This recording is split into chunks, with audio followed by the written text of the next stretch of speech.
Olá, pessoal.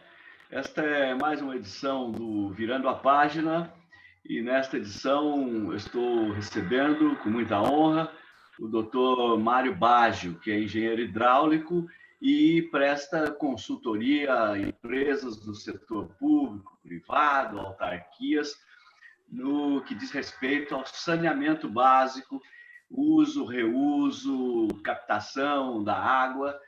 E, portanto, é com o Dr. Mário Baggio que, nesta edição do Virando a Página, nós vamos conversar sobre questões relativas a esses problemas fundamentais, essenciais para a vida humana, não é? Que é o saneamento básico, o uso da água, a preservação das jazidas, do lençol freático, o problema dos vazamentos de água, da perda da água, o problema de esgotamento sanitário, enfim, com essas questões que compõem aquele conceito mais ampliado de saúde, né, e que são vitais para um desenvolvimento e para as cidades sustentáveis. O Dr. Mário Baggio tem uma larga experiência nesse setor, coordena também cursos à distância para o Brasil inteiro, orientando estudantes, gestores, administradores, como fazer o uso adequado da água e, sobretudo, como proteger as nossas fontes, as nossas nascentes, os nossos aquíferos. Portanto, especialmente nesse momento de pandemia, em que a água é vital para a manutenção das condições de habitabilidade e padrões adequados, né? O problema de higiene, do uso da água, etc. Essa questão do saneamento, que já sempre foi, sempre será uma questão fundamental, é agora também uma questão que ocupa um espaço de destaque, de preocupação especial nesse momento em que o mundo todo, mais do que nunca, está precisando da água. Doutor, nós estamos muito honrados em recebê-lo aqui, e aqui no Virando a Página temos discutido com várias pessoas de vários setores, de várias especialidades, e sabemos que o senhor é uma dessas pessoas com a qualificação suficiente para contribuir com esse debate que nós queremos fazer em torno de vários problemas que dizem respeito à qualidade de vida, ao desenvolvimento sustentável e por que não dizer, até a sobrevivência da espécie humana no planeta. Muito bom dia, doutor Mário. Doutor Márcio, é um prazer imenso poder atendê-lo aí para falarmos desse tema tão atual e tão palpitante que é o tema aí do saneamento básico. Estou aqui à sua inteira disposição e, mais uma vez, aí, obrigado pelo convite. Espero poder, então, atender os anseios aí do senhor e de todas as pessoas que estão nos vendo, escutando aí pelo YouTube, e esperamos que, com isso, a gente consiga levar a informação aí do saneamento básico brasileiro, paulista, mundial, para toda a nossa Ribeirão Preto e região. Muito bem. Doutor, eu queria, antes de descer algumas particularidades técnicas e práticas, eu queria fazer ao senhor uma questão assim mais genérica e mais conceitual, para nós delimitarmos bem aqui o campo da nossa conversa. Doutor, o senhor é engenheiro hidráulico, é engenheiro de águas, portanto, desse bem essencial à vida, né? Eu queria perguntar para o senhor o seguinte, doutor, o que é saneamento básico? Bem, doutor Machado, essa sua pergunta é uma pergunta cuja resposta é conhecida, mas é um conceito não praticado. Então, já há algum tempo, né, o saneamento básico é tido numa visão um pouco mais ampla, né, e de abastecimento de água, de esgotamento sanitário, de resíduos sólidos, o lixo, né, e a drenagem urbana. Isso já há algumas décadas que esse conceito já era isso, né? Com o tempo, esse conceito foi ficando restrito a água e esgoto, e a partir do novo marco regulatório de 2007, o marco 11445, esse conceito foi ampliado mais uma vez, eu acho que acertadamente, e o saneamento básico ficou, então, englobando água, esgoto, resíduos sólidos, o lixo e a drenagem urbana, que, desgraçadamente, né, não tem uma visão integrada. As prefeituras, via de regra, cuidam da drenagem dos resíduos sólidos e as autarquias, as companhias estaduais, cuidam da água e do esgoto. Em que pese a convergência de propósito, né, porque são 4 pilares importantes para poder bloquear os fatores aí que comprometem a saúde pública das pessoas, são conduzidos, a gestão desses 4 pilares é conduzido de uma maneira independente, sem haver uma integração. O esgoto e a drenagem urbana, né, são muito afins, a ponto de, na Europa, muitos países europeus, a gente tem um tubo só. O tubo de água de chuva é o tubo de esgoto sanitário, com países como França, Alemanha e Inglaterra.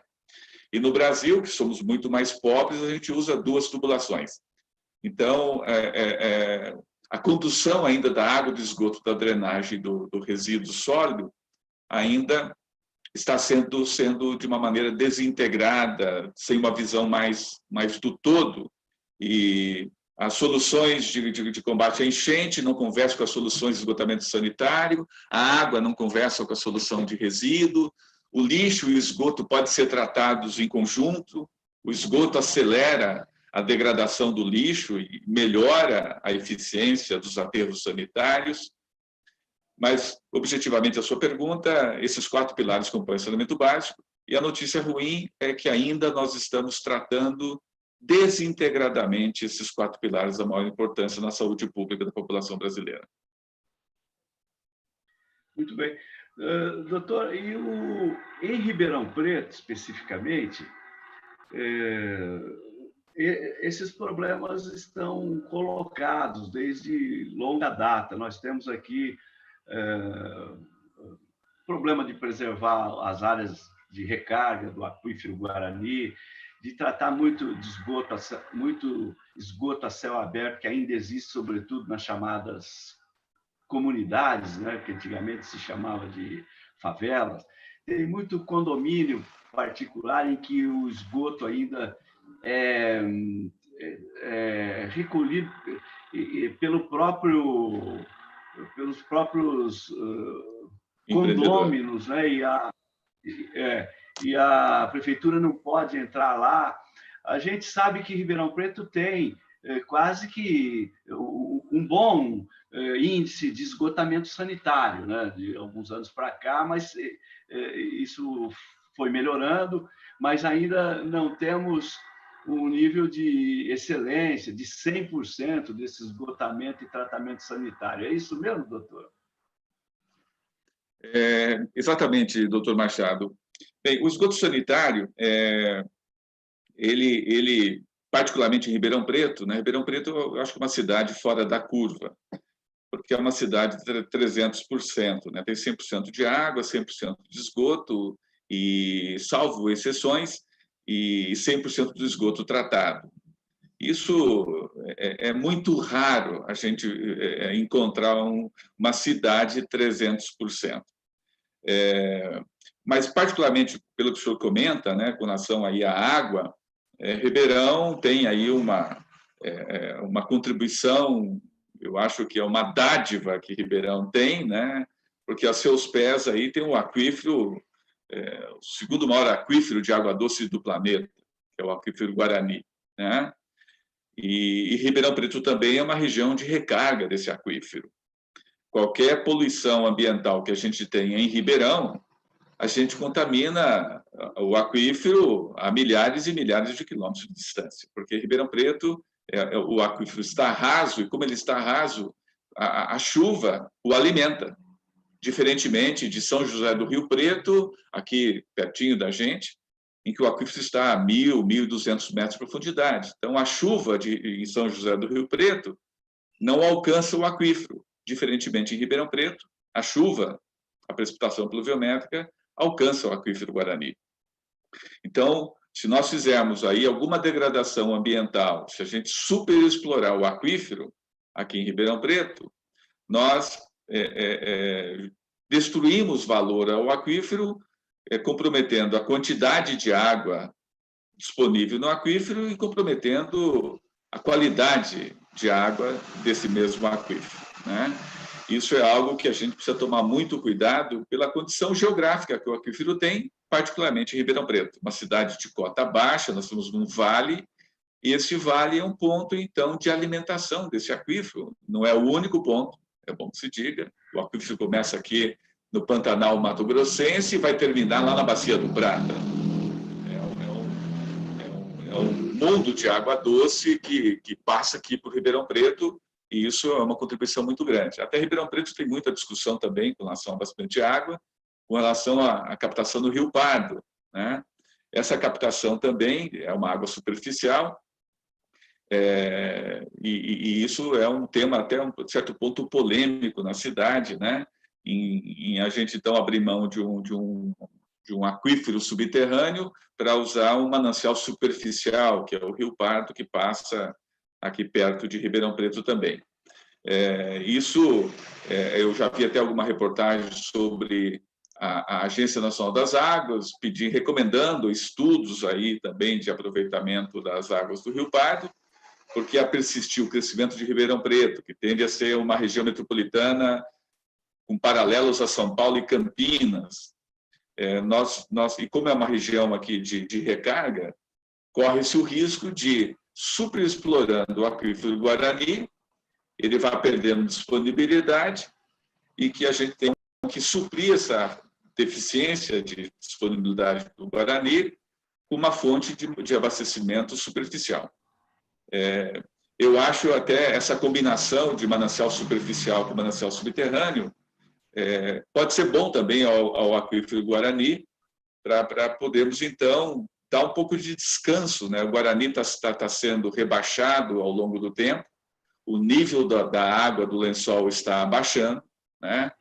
Existem estudos já desse decaimento do lençol, porque um lençol subterrâneo sempre decai quando a gente tira mais do que a natureza repõe. Então, nós já estamos num fenômeno de superexploração do aquífero Guarani, esse aquífero abençoado aqui que está aos pés de Ribeirão Preto. E a utilização compartilhada do Guarani com o Rio Pardo pode ser uma solução, sim, para que nós, então, poupemos um pouco mais o aquífero Guarani, não utilizando o todo dele para que ele possa recarregar. Um poço de água não pode trabalhar 24 horas por dia, ininterruptamente, às vezes acima da capacidade da natureza repor essa água, né? Bem, na questão do esgoto sanitário, o Ribeirão Preto está muito próximo a 100%, mas existe, de fato, aí alguns bolsões, condomínios fechados, as comunidades. Tem também aqueles casos que a gente chama de soleira negativa. Às vezes a casa está abaixo da rede de esgoto, então ela não consegue ir por gravidade. Eu teria que, então, pedir ao vizinho de fundo autorização para poder passar o esgoto pelo fundo, né? Nem sempre os vizinhos se compõem para isso. Mas, de qualquer maneira, eu acho que é pouco, imagino que menos de 3%, 4% aí, que são essas exceções, e faz de Ribeirão Preto aí uma cidade muito bem servida com esgotamento sanitário. Agora, as questões de condomínio têm que estar integrada, o tratamento tem que estar integrado com o sistema público, as comunidades também, sabedor das dificuldades que as comunidades têm aí, que são, às vezes, áreas invadidas, mas, na minha avaliação, são populações aí subnormais, excluídas, que, de algum jeito, sanitariamente, tem que ser cuidadas. Não estou entrando no mérito das questões fundiárias. Mas, como sanitarista que sou, enquanto a questão fundiária não é resolvida, acho que as soluções de abastecimento de água, primeiro, esgotamento sanitário, segundo, têm que ser atendidas, né, enquanto a questão fundiária não é resolvida. Eu não sou especialista nisso, na questão fundiária, mas as pessoas não podem, em século XXI, beber água contaminada de um pocinho caipira, cavado ao lado de uma fossa cética, de um poço negro, em que as crianças, é muito comum a gente ver as crianças vítimas desse processo, bebendo água contaminada em século XXI, com doenças de veiculação hídrica, que sanitariamente é degradante a gente encontrar uma situação dessa, porque são crianças, futuros cidadãos aí, que por questões legais, de posse da terra, né, são submetidas aí a questões sanitárias deploráveis. Doutor, tem uma diferença entre lençol freático e jazida, né? Ou seja, entre o lençol freático, que recolhe imediatamente ali as águas da chuva e tal, e que a gente utiliza, e a jazida do aquífero, por exemplo. Tem uma diferença aí, doutor? Dá para explicar isso? Entre o lençol e a jazida? Claro, claro que sim. Isso, o lençol, a gente normalmente ele pode ser raso. Quando o senhor cava o solo, normalmente se encontra água, às vezes a 3, 4, 5 metros. Às vezes a gente vai fazer um estaqueamento para uma fundação de uma casa, a gente pode encontrar água. Esse a gente classifica como lençol freático, né? É o lençol caipira que a gente tem. E esse lençol é alimentado pela água de chuva. Só que quando o solo é permeável, é arenoso, como é o caso de Ribeirão Preto, essa água continua infiltrando e vai encontrar o aquífero, né? Podemos dizer, jazidas, até porque são recursos minerais. A água é tida como recurso mineral, e esses lençóis é uma camada de areia saturada de água, e abaixo dela tem uma camada impermeável, que não deixa a água continuar infiltrando. Aí a gente tem a formação de um aquífero subterrâneo,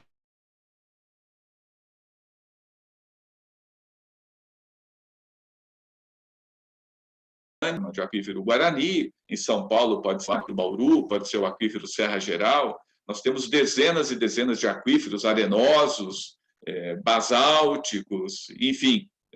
Essa é a diferença, então, do Poço Caipira, que tem uma vazão muito pequena para poder atender habitações unifamiliares, né? Mas muito pouco utilizados em cidades aí, como Ribeirão Preto e metrópoles urbanas, aí como Ribeirão Preto e região. Já não temos mais aí como os nossos avós se utilizavam dos poços caipiras no passado. A água encanada veio então se contrapor a isso, e hoje então a gente, onde não tem esgoto, a gente lamentavelmente contamina esse lençol caipira, onde não tem esgoto, por fossas céticas, por sumidouros, por fossas negras, né? E isso também pode, onde não tem rede coletora de esgoto, pode contaminar também até o aquífero Guarani, se nós não tomarmos os devidos cuidados aí, preservarmos os ambientes, principalmente nas regiões onde a água de chuva se infiltra para alimentar o lençol subterrâneo. Doutor, as fossas sépticas, eu imagino, elas são uma ameaça ali ao lençol freático, e o senhor disse que até mais embaixo, ao próprio aquífero Guarani, né? Fossas sépticas, por exemplo, o chorume de cemitérios, é um problema sanitário assim preocupante, doutor? Bom, o chorume, né, de uma maneira geral, doutor Machado, ele tem um potencial poluente imenso, né? A prática agrícola também, os fertilizantes, os agrotóxicos aí são são potenciais aí poluidores do nosso solo, dos nossos lençóis freáticos e lençóis e os nossos aquíferos aí. Então, se nós não tomarmos os devidos cuidados para isso, nós poderemos, então, por práticas agrícolas não conservacionistas, a gente pode ter uma contaminação muito séria. Há casos no Brasil aí de práticas não conservacionistas do uso do solo, principalmente para a agricultura, né? Uma grande fonte de poluição, e quem mais usa água também é a agricultura, muito mais do que a cidade, muito mais do que as indústrias, né? Se nós não tomarmos o cuidado com práticas conservacionistas, eu cito o exemplo do Paraná, que nos anos 80, o Paraná perdia 1% da camada de solo por ano por erosão, né? Por falta de curvas de nível. A gente aplicava numa cultura de soja, de trigo, de milho, aplicávamos aí 10 aplicações de agrotóxicos durante 6 meses, e degradando, então, o meio ambiente por falta de práticas conservacionistas, né? O Paraná fez um movimento muito importante na época, São Paulo também tem esses movimentos agrícolas aí, para usar curva de nível, adubação verde, fazemos, então, o uso discriminado da aplicação de agrotóxicos, né? E também darmos o destino final aos nossos resíduos sólidos. Desde 2014 que os lixões estão proibidos no Brasil, mas ainda o que a gente mais encontra no Brasil são os lixões.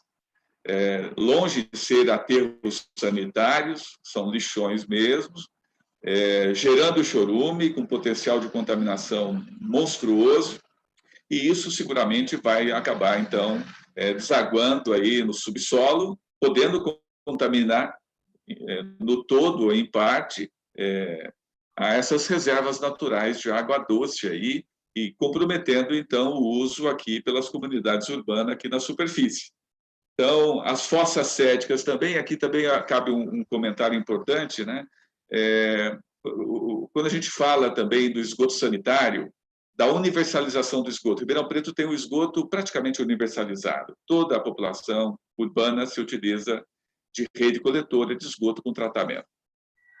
Agora, em cidades brasileiras com 1.000 habitantes, 5.000 habitantes, a solução de esgotamento sanitário é muito cara.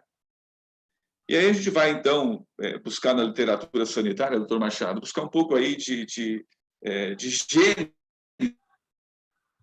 da coisa, né? A gente conhece aí em países europeus, em países aí dos Estados Unidos, Canadá, que algumas regiões desses países são servidas com fossa cética e sumidouro.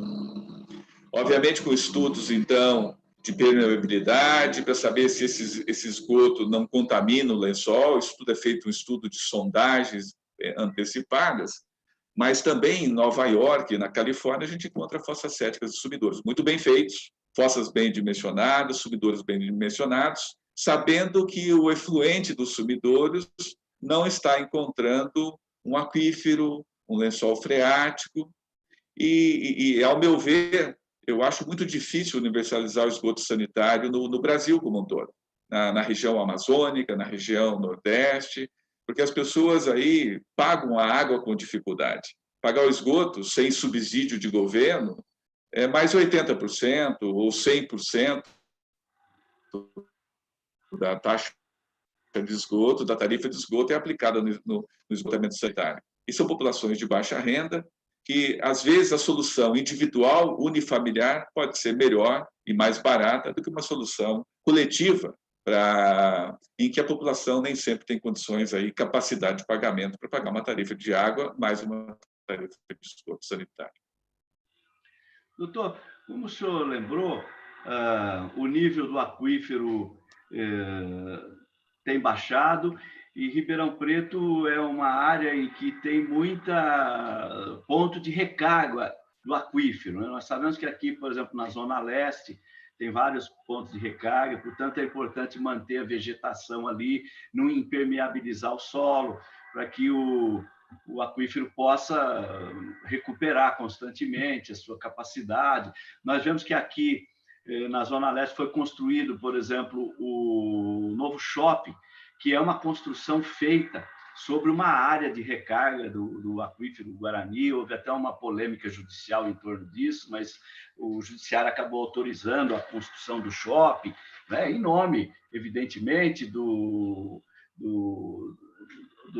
crescimento econômico, né, do desenvolvimento econômico, e acabou autorizando ali que um ponto importante de captação de água do aquífero Guarani e reabastecimento fosse impermeabilizado. Há outros casos, né? O senhor acha que os nossos pontos de recarga aqui em Ribeirão Preto, eles estão adequadamente preservados, estão ameaçados? Qual o cenário que o senhor enxerga aí, especificamente nessa questão das áreas de recarga do aquífero aqui no nosso município?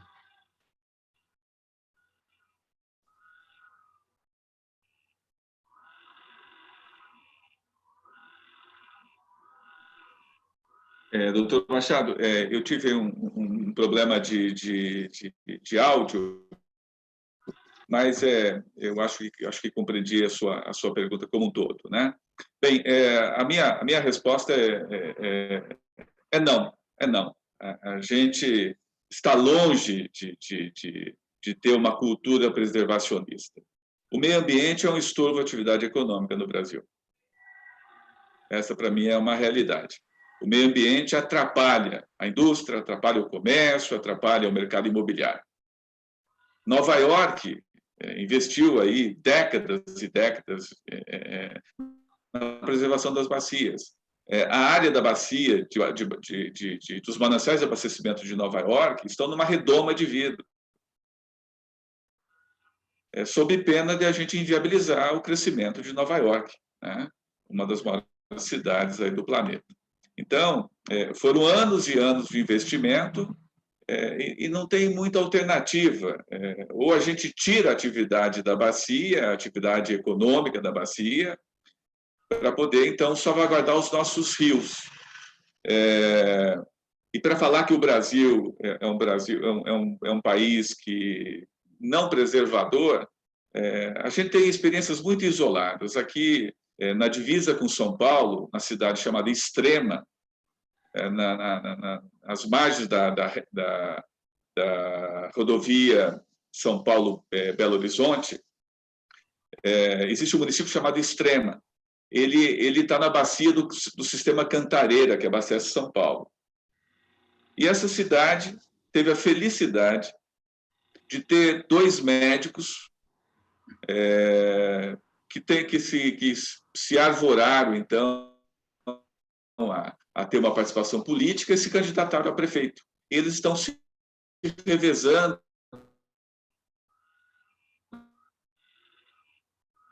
na Prefeitura Municipal de Extrema já há algumas décadas. Mas o que tem de novidade nesse caso de Extrema, que isso já é um caso internacional?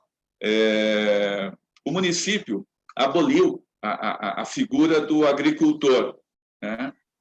Em Extrema não existe agricultor, é um município agrícola, também agora com algumas agroindústrias, mas o agricultor em Extrema é chamado de produtor de água. O município ele paga, por uma política pública municipal, ele paga todo produtor de água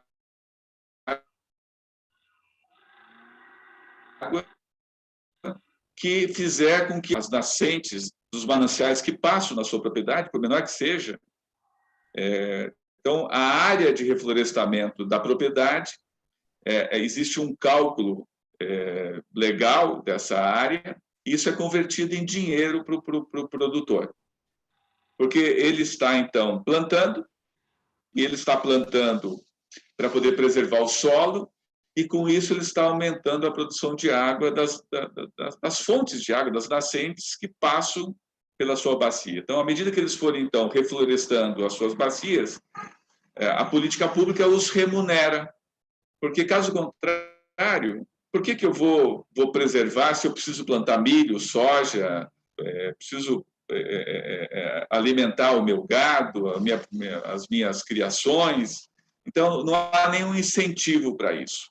Então, o caso de Extrema, para mim, o caso de Nova York, são emblemáticos aí de políticas públicas muito simples. E Extrema é uma cidade muito pequena, mas que resolveu. Os rios lá duplicaram, triplicaram, quintuplicaram as suas vazões, e os agricultores, então, não se sentiram lesados, porque estão recebendo do município, por uma política pública municipal, para poder, então, reflorestar. Então, a árvore e a água são companheiras indissociáveis, né? Então, quando a gente fala que a gente está liberando áreas de recarga do aquífero para expansão imobiliária, para indústrias ou para um aterro sanitário, é um crime sem precedentes que a gente faz.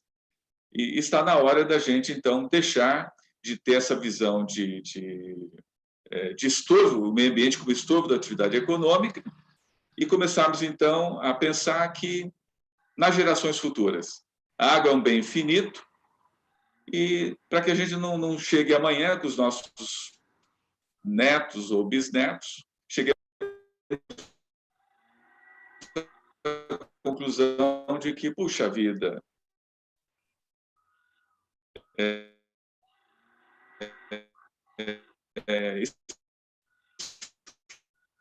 questões de gerações futuras. Cantareira, por exemplo, a gente percebeu que o Cantareira estava com menos de 10% de cobertura vegetal natural. Então, para que a gente então não se arrependa amargamente no futuro, é melhor prevenir do que remediar. Temos que começar, então, a pensar em políticas públicas de preservação, sim, para que a natureza funcione bem, para que nós consigamos, então, preservar esse recurso natural dadivoso aí que Ribeirão Preto tem, que nós não podemos, então, degradá-lo sob pena de as gerações futuras terem um comprometimento seríssimo aí por falta de água para beber. Doutor, uma coisa que aflige muito o Ribeirão Pretano, afligiu até bem pouco tempo e ainda aflige, é o problema das enchentes, né? Nós tivemos intervenções aí no Córrego Ribeirão Preto, no Córrego dos Catetos, ao longo de toda a Jerônimo Gonçalves, foram feitas barragens de contenção fora da cidade. O senhor acha que esse sistema aí de barragem e de contenção das águas pluviais que provocam tantas enchentes em Ribeirão Preto é algo que está sendo objeto de intervenção, de políticas públicas adequadas, doutor? Conforme nós comentávamos, doutor Machado, sobre a drenagem urbana, né? Nós estamos muito atrasados na drenagem urbana. A começar pelo conceito, né? Por um fundamento importante. Nós temos uma tradição, à medida que as cidades crescem, a gente, então, tem uma tradição de entubar os nossos rios. As melhores experiências do mundo, né? Os rios foram devolvidos à sua caixa natural. Nós temos, então, a cidade está crescendo, o tráfego urbano está aumentando, a gente começa a invadir as margens do rio, a ponto até da gente cobrir por inteiro um rio. E chega um momento que os rios eles vêm cobrar uma conta, né? Porque eles não têm mais capacidade de veiculação das vazões aí de enchente, e a cada dia que passa, as chuvas têm sido mais intensas, não tem diminuído nem aumentado as chuvas no Brasil, de uma maneira geral, salvo as regiões dos polígonos da seca e tal. Mas as chuvas têm chovido muito durante pouco tempo. E essas chuvas intensas são muito prejudiciais à drenagem urbana das cidades. E como as cidades estão completamente impermeabilizadas e as políticas públicas, então, cada dia que passa, privilegia mais o sistema viário aos cursos naturais, nós, então, em dias de chuvas intensas, a gente acaba provocando as enchentes. E como agravante ainda, a água de chuva sendo lançado na rede de esgoto e a esgoto sendo lançado na galeria de água pluvial.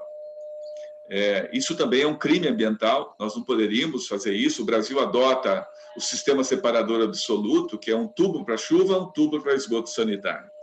Só que nem todo mundo obedece isso. Os encanadores, os práticos, aí jogam o esgoto na chuva ou a chuva no esgoto. é comum andando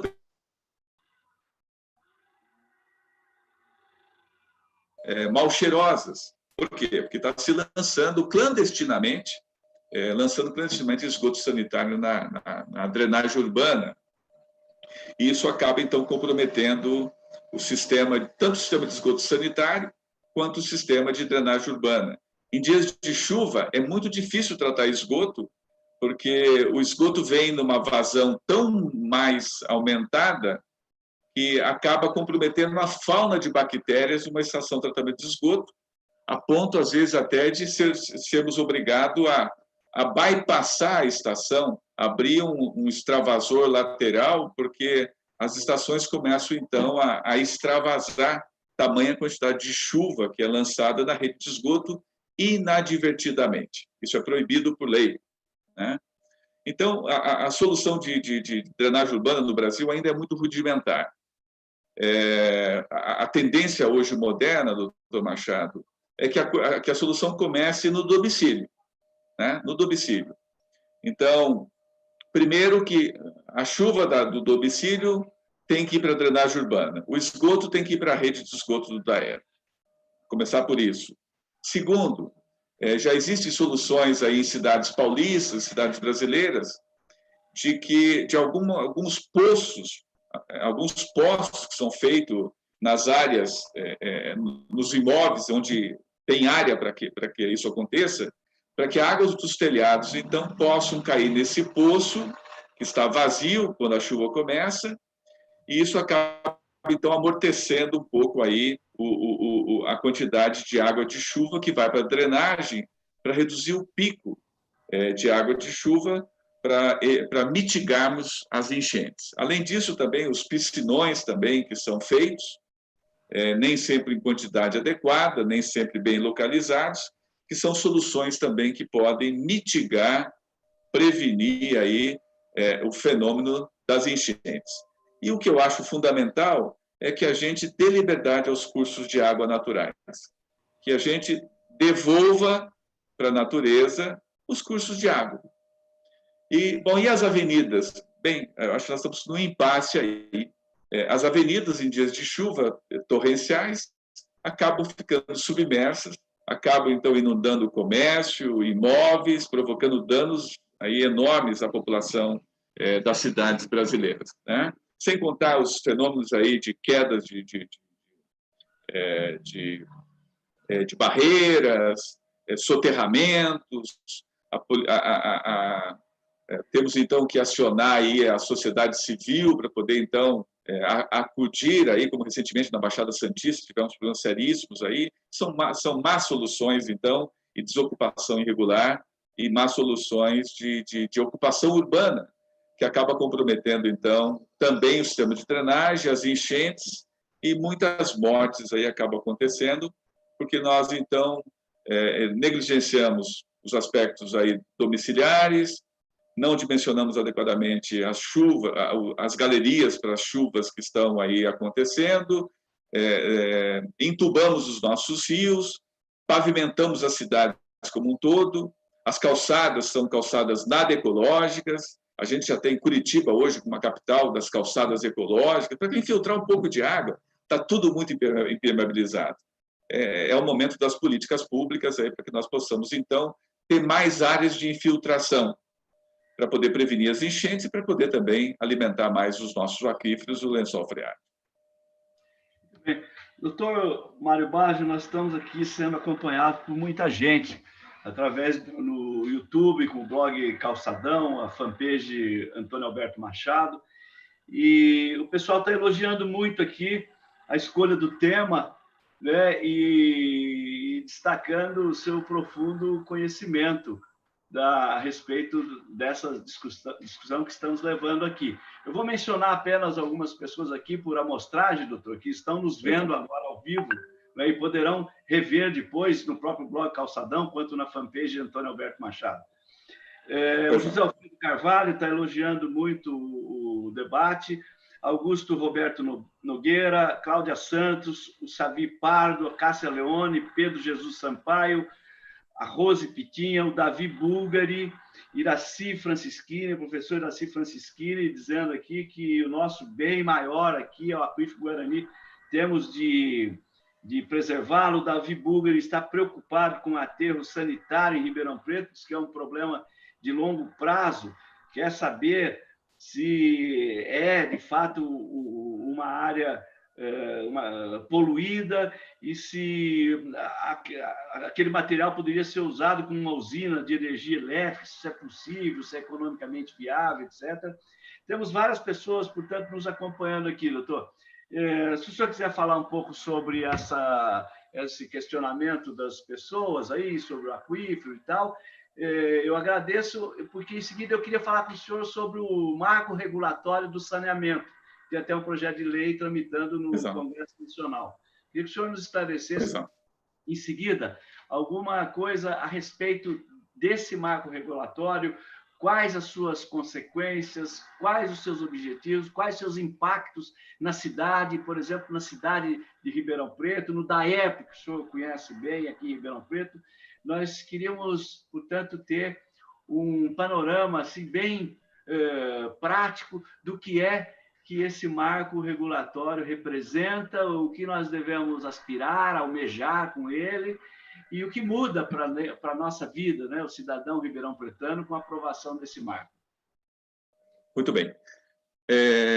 Sobre aí a questão aí do aquífero, doutor Machado, eu sempre comento que Ribeirão Preto é uma cidade dadivosa, né? Porque a natureza foi muito generosa com ela, né? Só que o aquífero ele tem limites, né? Tanto no aspecto quantitativo quanto no aspecto qualitativo, porque se nós degradarmos com atividade urbana, com atividade agrícola, com lixões ou aterros sanitários mal operados, nós vamos então condenar uma jazida, né, de mineral da maior importância na vida das pessoas, né? Ribeirão Preto tem aí, o DAERP tem aproximadamente 115 poços, mas a última estatística que eu vi, Ribeirão Preto tem mais de 1.000 poços tubulares profundos no aquífero Guarani. Muitos deles clandestinos. Por que clandestino? Porque o DAERP não pode perfurar nenhum poço sem uma outorga. Ele tem que pedir outorga ao DAEE para poder utilizar, então, o aquífero. Ninguém pode fazer um poço tubular profundo para poder explorar o aquífero Guarani sem uma outorga de concessão. E o Estado é quem concede o uso do aquífero. Nem todo mundo, desgraçadamente, faz uso da outorga de concessão. Aí não tem fiscalização, e as pessoas, então, usam e abusam e acabam superexplorando essa jazida extraordinária que Ribeirão tem. Sobre aterro sanitário, sobre esgoto sanitário, é bom que se diga, o esgoto ele é muito rico, apesar de não ser muito... O brasileiro não dá muita importância ao esgoto sanitário, ele não dá valor, ele acha que o serviço já pagou já na água, não precisaria pagar o esgoto, ele já pagou na entrada, não precisa pagar na saída dos seus dejetos, e isso é uma característica brasileira, de não se dar valor ao serviço de esgotamento sanitário, diferentemente da água. Todo mundo quer água, mas ninguém quer esgoto, ou quando quer, não quer pagar por ele, né? Mas o esgoto também ele pode ser tão melhor operado, o tratamento dele, porque a água dele volta para a natureza em melhores condições aí do que entrou na estação. O gás do esgoto é energético, pode mover turbinas, pode mover motores, pode mover sistemas de iluminação, pode mover veículos. E o lodo do esgoto, devidamente depurado, é um adubo orgânico da maior importância, que duplica a produtividade agrícola. Quando ele é tratado, ele é misturado com cal, é um adubo orgânico da maior importância aí na natureza. E mesma coisa o lixo, tem um gás energético também. Então, os multiaproveitamentos do esgoto e do lixo, né, que o Brasil está ainda muito aquém das práticas aí mundiais dos países mais desenvolvidos, de tirar a energia dos seus dejetos, né? Então, nós temos muita energia aí contida, tanto no lixo quanto no esgoto sanitário. Bem, sobre aí o novo marco regulatório que o senhor comenta, nós estamos aí com um projeto de lei no Senado da República, já passado pela Câmara, tentando, então, mudar o marco regulatório de 2007, né? Foi o marco regulatório que foi anunciado aqui do ladinho, aqui em Uberaba, na Assembleia Nacional das Companhias Municipais de Uberaba, quando foi anunciado ao Brasil que estava chegando o novo marco regulatório. Passado aí 13 anos, de 2007 para hoje, nós, ao invés de aperfeiçoarmos o marco regulatório, a gente quer fazer outro, né? Tanto que o novo projeto de lei, do novo marco regulatório, ele muda 4 leis. Muda a ANA, Agência Nacional das Águas, muda todo o aspecto da 11445, que é o marco regulatório vigente, né? Muda também o sistema de financiamento do saneamento e muda também aí mais uma outra lei na esteira desse novo marco regulatório, que através, então, eu acho que é o ponto mais relevante que eu vejo, né, é que o Brasil tem 5.500 municípios, aproximadamente, e pelo marco regulatório, cada município pode ter sua agência reguladora. Como o Ribeirão Preto, recentemente, aí, o DAERP se filiou, então, à agência reguladora, aqui, a Ares PCJ. Até estranhamente, à época, né, quando o DAERP filiou-se, então, à agência, ele passou a ser regulado pela Ares PCJ, que, inclusive, nem é da Bacia do Pardo, né, a Bacia do Piracicaba, Capivari e Jundiaí, mas no afã de ser regulado, que eu acho importante, até para preservar aí o lado mais fraco das relações de consumo, né? E também para que nós cumpramos aí os planos municipais de saneamento básico, o DAERP acertadamente vinculou-se aí à Ares PCJ, uma das melhores agências reguladoras do país. E à época foi até houve muita polêmica, né? Porque comentava-se que tinha se iniciado um processo de privatização em Ribeirão Preto, né?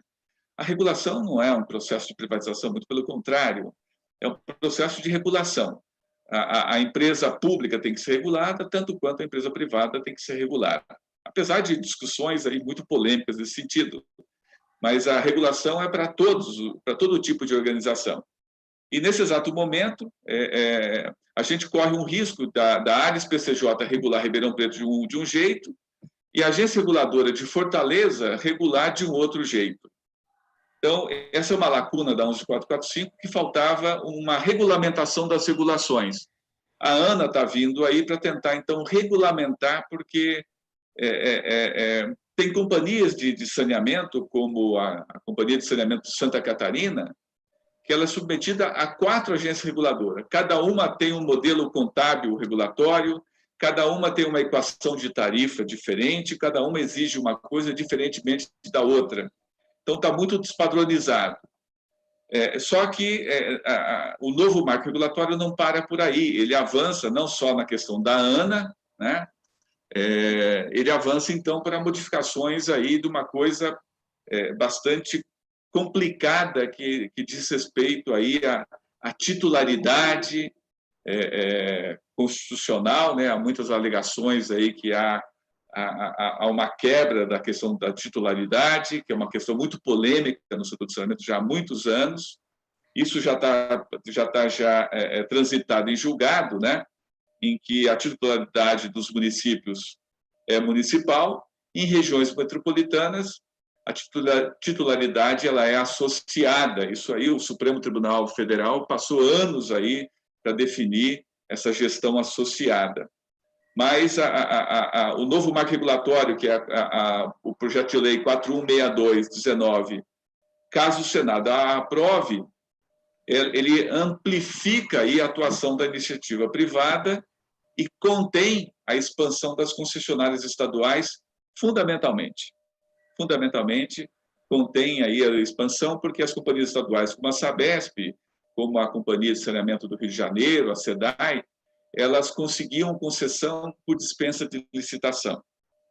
Então, essa dispensa ela vai ter uma carência de por volta de 12 meses, a partir do que não se pode mais renovar a concessão de quem tem concessão, não é o caso de Ribeirão Preto. Ribeirão Preto é titular e é autarquia, o município gere o saneamento água e esgoto em Ribeirão Preto, mas as companhias estaduais, na minha avaliação, isso pode ser a pá de cal de muitas companhias estaduais que não podem mais renovar a concessão por dispensa de licitação. Isso, então, é novidade nesse marco regulatório, caso ele venha a ser aprovado pelo Senado Federal. Já a previsão era fevereiro desse ano, já estamos já em maio, e, todavia, nós ainda não apreciamos, né? E se o Senado modificar o projeto, ele volta para a Câmara de Deputados, caso haja alguma emenda aí que a Câmara não tenha apreciado. Então, estamos todos aí apreensivos, porque é um texto que está meio mutatis mutantes ainda, e nós não sabemos ainda onde que ele vai acabar desaguando. Doutor Moacir, numa perspectiva para o nosso telespectador e a gente também, que tem a preocupação prática aí com o dia a dia da vida do Ribeirão Pretano, o que seria algo que impactaria mais concretamente, na prática, a vida, o dia a dia do consumidor de água, do usuário da água e também por exemplo, dos funcionários do DAERP, né? O que mudaria na gestão aí e o que mudaria para a vida das pessoas que usam e reusam a água? Bem, doutor Machado, aí vale um contexto histórico, né? O Brasil é um dos poucos países do mundo que faz saneamento estadual. O mundo ele faz saneamento municipal predominantemente, né? Ou consórcios. A experiência francesa de bacias hidrográficas, todos os municípios, então, têm respeito, então, nas bases municipais, mas tem um ente consorciado, como já temos muitas empresas, muitas autarquias consorciadas, para que o pequeno se fortalece quando ele se consorcia com muitos pequenos. Bem, especificamente com o Ribeirão Preto, nada acontece, porque existe, né, no novo marco regulatório, caso seja aprovado, a figura de blocos, né? Que bloco de pelo menos 2 municípios podem serem compostos por uma vontade do Estado de São Paulo, né? Uma região metropolitana pode ser um bloco, ou uma micro-região homogênea política pode ser um bloco, e eu posso, então, criar uma companhia para esse bloco, pública ou privada. Público-privada.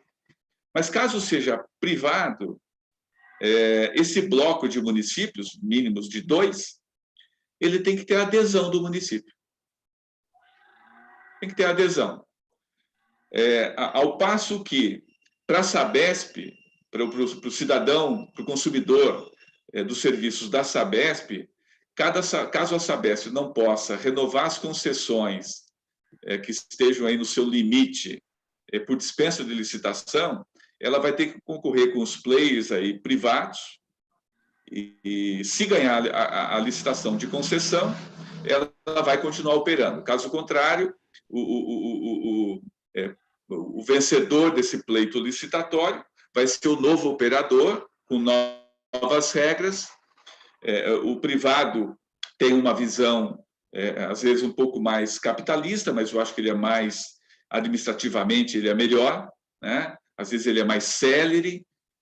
O público tem uma visão um pouco mais aí, em prol do público, mas em modelos de gestão não tão eficientes. Eu acho que fica disso tudo aí, o consumidor brasileiro ele não quer beber água pública ou privada, ele quer beber uma água boa, que seja insípida, inodora, incolor, não contaminada, produzida de maneira ambientalmente correta, a preços módicos que gerem valor, então, à saúde pública da população e à saúde do meio ambiente. Então, no caso de Ribeirão Preto especificamente, fica facultado ao município de Ribeirão Preto aderir Olha, eu vou manter o DAERP como uma companhia, como uma autarquia municipal, ou eu posso ser também uma companhia privada. Campinas não é autarquia, é uma sociedade anônima, mas também é municipal. E Campinas pode aderir a outros municípios, caso o município de Campinas queira, caso o Executivo Legislativo assim o desejarem. Então, para Ribeirão Preto, o novo marco regulatório, a grande mudança é o aperto, né? É o aperto. Ribeirão Preto, caso o novo marco regulatório seja aprovado, as agências reguladoras serão mais rigorosas. Para quê? Para aumentar a eficiência, a eficácia e a efetividade do serviço. Os serviços brasileiros ainda são muito ineficientes, há muita perda, há muito custo, há muita inadimplência. Então, a grande mudança é uma cobrança ao DAERP, às companhias públicas, privadas, grandes, médias ou pequenas, é uma cobrança pela eficiência, fundamentalmente pela sustentabilidade econômica, social e ambiental. Tarifas módicas, os exageros não podem ser repassados aí ao consumidor, a eficiência, sim, tem que ser repassada ao consumidor, os exageros, os custos altos, as receitas baixas, a ineficiência energética, as perdas de água, isso fica com o prestador de serviço. Jamais ele pode ser transferido à majestade, o consumidor, né? Eu acho que a regulação tende a crescer com o novo marco regulatório, à medida que a eficiência seja o alvo e a sustentabilidade seja o alvo, então, dos prestadores que estarão sendo regidos aí por esse novo marco regulatório que nós ainda ansiosamente aguardamos para que o saneamento brasileiro tome rumo, que nós não sabemos ainda se a gente vai universalizar água e esgoto em 2030, 40, 50 ou 2060. Nós ainda não sabemos, estamos sem fonte de financiamento, não tem recurso para financiamento, o setor está paralisado, as cidades crescendo, agonizantes, com falta d'água, com enchentes, com lixões, e nós estamos, então, clamando, porque esperando que, às vezes, aí a pior decisão é aquela que não se toma. Então, o sanitarista brasileiro tem dado contribuições valiosas, a SEMAI, a ABS, a ABAR, a ABICOM, a ASFAMAS, todas as agências interessadas no saneamento brasileiro estão aí, cada qual, obviamente, puxando a sardinha para a sua brasa, mas estão clamando por um marco que seja perene, que não seja mudado de 5 em 5, de 10 em 10 anos. Porque, caso contrário, o investidor não vai, caso contrário, as agências reguladoras não atuam, os serviços não melhoram, e o grande prejudicado aí é a população e o nosso degradado meio ambiente brasileiro. Muito bem. Doutor, nós estamos quase já caminhando para o final, não é? A conversa está muito boa, muito importante, nem vi passar o tempo. E eu queria dizer que as pessoas continuam acompanhando aí as suas explanações, a nossa live. O João Batista Bocaleto está parabenizando pela escolha do tema. O Davi está querendo saber, doutor, se Ribeirão Preto não poderia ser considerado uma região metropolitana e que pudesse fazer um consórcio por meio de uma empresa para atender também as várias cidades da região nessa questão do saneamento. Se nós poderíamos, aqui em Ribeirão Preto, que é uma região com todas as características de uma região metropolitana, se seria viável, você acha que seria viável a criação de uma empresa que pudesse atender não só a Ribeirão Preto, mas as várias cidades da região? Perfeito, a pergunta do Davi é muito oportuna, doutor Machado.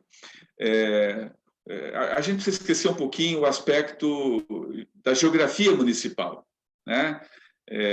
Os municípios, eles chegaram e encontraram as bacias hidrográficas, que já estavam prontas. E a visão de consórcio, que é uma visão europeia, francesa, alemã, inglesa, né? É uma visão de muita sustentabilidade, né? Então, o modelo alemão, para citar algum, é um modelo onde os municípios se consorciam, compram integradamente, fazem análise de água de maneira integrada.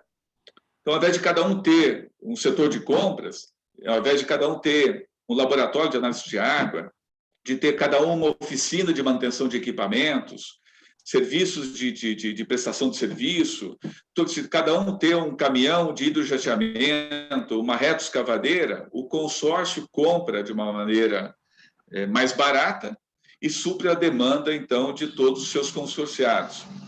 É uma solução muito moderna. O Paraná, em Maringá, é o primeiro consórcio de autarquias brasileiros. As autarquias, cada qual estavam enfraquecidas, nada rentáveis, nada sustentáveis, e quando se consorciaram, o exemplo do Paraná, que já irradiou para o Ceará, para o Espírito Santo, para Minas Gerais, os consórcios deram aí uma longevidade, uma mudança nas práticas gerenciais de uma maneira absurda, e com isso, então, melhoraram muitos os índices de prestação de serviço, de eficiência, de efetividade, de cobertura, quando o fraquinho se somou a muitos fraquinhos e criaram, então, o elo de uma corrente maior, chamada consórcio, com pessoa jurídica, e mais do que isso, além de consórcio integrando as várias autarquias, o consórcio também tem uma personalidade de regulador. Então, ele faz uma amálgama, né? Ele junta as várias autarquias, soma as fraquezas, transformando em forças propulsoras, e, além disso tudo também, o próprio consórcio tem um ente chamado regulador, que regula, são mais de 40 autarquias no Paraná, no consórcio chamado CISPAR, consórcio intermunicipal do Paraná, que é o primeiro consórcio brasileiro, que já está se multiplicando, então, em todo o país, dando mais fortaleza e caminhando aí naquela visão de bacia hidrográfica, que ainda nós negligenciamos. Que, às vezes, eu não preciso ter cada cidade com uma estação de tratamento de esgoto, né? Eu posso ter uma cidade onde vários esgotos de várias cidades próximas convirjam para uma estação de tratamento de esgoto, de uma visão de planejamento urbano, aí, de soluções integradas de uma maneira mais ampla, né? Mais barata, mais efetiva, e salvaguardando o aspecto da titularidade municipal, que é um preceito constitucional, onde o saneamento brasileiro, o titular é o município, ponto, né? Assim está definido, ou uma concessionária que ele, porventura, delegue ao serviço. Doutor, quer dizer que, então, nós deveríamos pensar... Vai ficar no mercado quem conseguir encantar o meio ambiente, o público consumidor e respeito ao meio ambiente. Pois não, doutor Machado. Quer dizer que nós deveríamos pensar aqui num consórcio da bacia do Pardo. Sem dúvida nenhuma. Eu acho que é uma solução muito moderna, porque nem todo município, se eu ter uma ideia, a imensa maioria dos municípios não tem engenheiro, não tem técnico químico, não conseguem pagar um contador, não conseguem pagar um advogado. Então, tem municípios que a companhia de água são 5 pessoas. Como é que eu vou remunerar um contador, um advogado, um engenheiro, numa autarquia de 1.500 domicílios? Então, nós temos que pensar que na região metropolitana aqui de Ribeirão Preto mesmo, tem municípios que não conseguem ter um engenheiro. O consórcio pode ter 1, 2, 3, 10, 20, que atenda a todos. E esse custo, uma vez compartilhado, ele fica mais palatável e se encaixa no orçamento de custo e de receita de cada município, onde o todo passa a prevalecer ao interesse das partes, né? Eu acho que valeria a pena estudar que as regiões metropolitanas, a figura do consórcio, ela preserva o titular e soma esforços e faz com que haja uma troca, né? E a gente consiga prover e melhorar enormemente, então, a qualidade, a produtividade do serviço prestado, dando sustentabilidade a qualquer companhia, seja ela pequena, média ou grande, porque o consórcio salvaguarda as fraquezas dos pequenos e magnifica a fortaleza dos maiores. Muito bem. Doutor, nós estamos aqui já com o tempo avançado e eu não poderia deixar de perguntar para o senhor que é um sanitarista, e nós estamos vivendo aí a maior crise sanitária do século. Eu queria, portanto, não deixar escapar a oportunidade de perguntar ao senhor como é que o senhor está vendo essa crise aí do coronavírus, não é? A situação particular do Brasil, este momento que dizem ser o momento de pico, e o que é que o senhor vislumbra em termos sanitários para o pós-pandemia? Doutor Machado, aí eu vou falar como cidadão e como sanitarista, né? Acho que o planeta está virado de cabeça para baixo, né? As fortalezas estão prostradas, estão aí os maiores, os dominadores, etc., né? Eu acho que nós socializamos o planeta, que vimos que todos somos fracos, quando um vírus colocou-nos todos aí à prova, né? Os nossos modelos de negócio, o nosso modus vivendi, tudo isso foi colocado à prova, né? Então, nós estamos percebendo que nós não conseguimos aí trabalhar em situações de reclusão, porque o sistema de internet não funciona. Em São Paulo, aumentou mais de 15% o consumo de água dos domicílios. A natureza está sendo despoluída por um capricho do destino, né?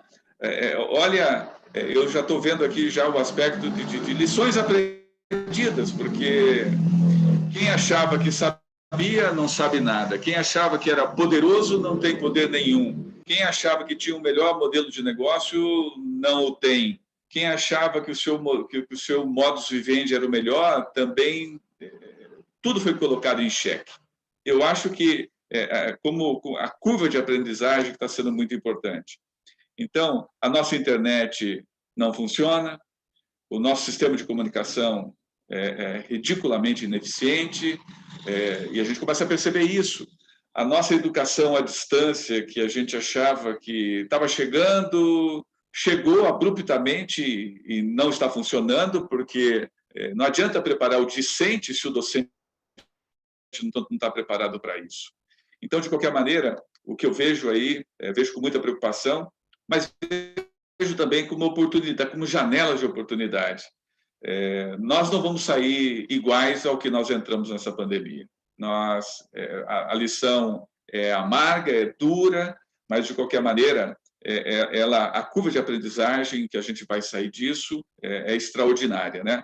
O redescobrimento da família, a gente está vivendo aí mais a família, e que a gente não tinha tempo para ela, agora a gente está querendo ir para a rua. Às vezes eu me flagro assim, puxa vida, há quanto tempo eu não vou de avião, né? Puxa vida, quanto tempo eu não vou para o aeroporto, eu viajo muito, né? E continuo trabalhando, com a graça de Deus, trabalhando bastante e tentando fazer o meu trabalho da maneira tal que eu me preserve e que preserve também aí os meus semelhantes, né? Para que eu não contamine as pessoas. Tenho defendido muito a tese de a gente poder ficar em casa o máximo que a gente puder, sabedores, então, de que as pessoas que não podem ficar em casa, eu acho que é o momento da política pública estender a mão, e só existe um ente nacional capaz de produzir dinheiro. E cabe a quem produz dinheiro, quem tem a máquina de fazer dinheiro, prover o desassistido, porque, caso contrário, ele não tem o que comer, ele vai para a rua, e não tem sentido nós deixarmos ele se contaminar e contaminar os nossos e aos nossos semelhantes por uma falta de uma política pública em que não venha, então, a prover o mínimo de sustento aos desassistidos aí, que nós não podemos, então, deixar que eles caminhem em direção ao caos por falta de ter o que comer, né? De ter seus gêneros essenciais. Eu acho que falta muito ainda para prover os desassistidos, Os empresários brasileiros estão completamente desassistidos, pequenos, médios e grandes. Ainda há privilégio para o sistema financeiro, não há crédito aos empresários que estão aí clamando e estão encontrando aí barreiras e mais barreiras, e sem empresa não há trabalho, né? Então, nós estamos ainda, politicamente, em termos de políticas públicas, ainda muito distante do que a gente está observando em países mais desenvolvidos, que já estão saindo da pandemia, saindo com PIBs aí decaídos abruptamente, em que pese a força da Alemanha, a força da Espanha, a força dos Estados Unidos, mas saindo por políticas públicas mais decentes aí, e com isso a reclusão foi expandida, foi estendida, e a pandemia foi absorvida e provocou, então, aquele achatamento da curva, achatamento esse que a gente não consegue enxergar. Sempre a semana que vem a curva começa a achatar, e a gente só está vendo o achatamento ser postergado, desgraçadamente. E as pessoas se desesperando, indo para a rua, por falta de mínima condição de subsistência. Eu acho que quem fabrica dinheiro tem que pensar nisso e com rapidez, e preservar também aí as empresas, sob pena de a gente amanhã não ter emprego, porque não tem mais empresas para poder gerar os empregos tão importantes aí para sairmos dessa condição de miséria que o país ainda encontra, abaixo com indicadores econômicos, financeiros, sociais, ainda a dever muito ainda a população brasileira sofrida e tão esperançosa aí em melhores dias. Bem, doutor Mário Baggio, nós ficamos muito agradecidos com a sua contribuição aqui, com os esclarecimentos que são tão importantes e, nesse momento, de uma valia sem exemplo, porque nós estamos aí às voltas com o problema de utilizar cada vez mais a água, né, de resolver os problemas das condições de habitabilidade das pessoas para evitar a propagação do vírus, né? A questão do saneamento básico é fundamental nesse momento em que a saúde é a nossa preocupação central, e nós ficamos assim bem esclarecidos com todas essas informações conceituais, técnicas e práticas que o senhor nos trouxe. Muito obrigado, viu? É isso, doutor Machado. Eu fico muito, muito feliz em poder contribuir com a sociedade aqui ribeirão pretano e da região, né? E fazendo também um último comentário, que a gente está aí com eleições municipais se avizinhando.